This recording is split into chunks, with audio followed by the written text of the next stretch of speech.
Hey classmates, this is Melinda. I'm in my office here. It's super messy. This is where I do a lot of homework and get ready for doing teaching for church. And in fact, I'm getting ready for church right now, trying to also make this great video for you all. And it is going to be, um, I'm just going to review with you case study 4.2, which is Revisiting the Truth-Telling Debate, a study of disclosure practices at a major cancer center. I've created a beautiful PowerPoint for you all, and I look forward to sharing that with you. Stay tuned. Requests for non-disclosure. Doctors are responsible for educating patients and providing them with full disclosure in regards to diagnosis, various treatments, risks, and benefits, as well as prognosis. Disclosure is the action of making new or secret information known. Non-disclosure. Why would withholding information from the patient be considered an option?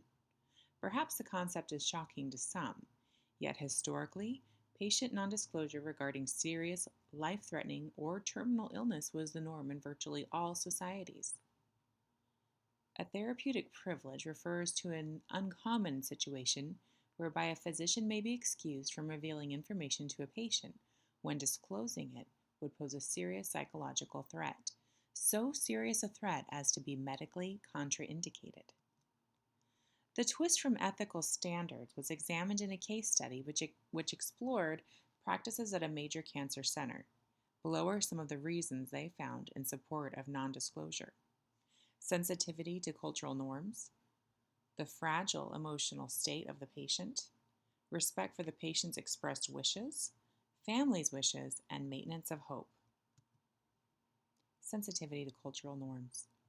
Arabic, Middle Eastern, and Hispanic families made frequent requests to withhold medical diagnoses and prognoses from their patient family member. In Japan, family receives diagnosis and clinical plan before the patient, and in China, the family has the primary decision-making responsibility. The traditional Navajo belief discourages hearing potential risks because it invites them to occur. The patient's fragile emotional state. Patients already mentally distressed may be considered incapable of processing serious diagnoses or prognoses without becoming suicidal. Respect for the patient's expressed wishes. Some patients do not wish to know the details of their conditions. In the case of waiver, the patient determines that he would be harmed by disclosure. Thus, waiver can be viewed as the patient's therapeutic privilege not to know. Family's wishes. Family may feel obligated to protect their ailing loved one from the burden of worry, loss of hope, and responsibility for difficult decisions.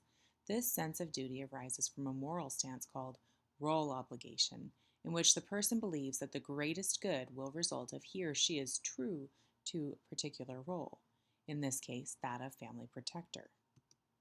Maintenance of hope. In some circumstances, withholding the truth to protect hope can be considered a morally acceptable option when truth-telling has the potential to destroy hope's therapeutic effects. Do non-optimistic prognoses warrant deception and coercion? Because therapeutic privilege disrespects the patient's autonomy, the answer is surely no. There may be legal recognition for it.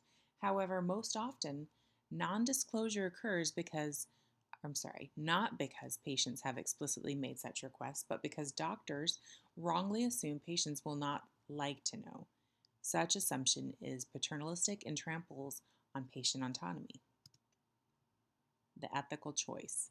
Although many would argue in favor of non-disclosure, perhaps with reference to one of the above prescribed reasons, its use is seldom truly justified. A practitioner would be wise to choose veracity, but seasoning it with cultural understanding and human compassion. Deception for the common good is still deception. Honesty will increase trust and strengthen the physician-client relationship.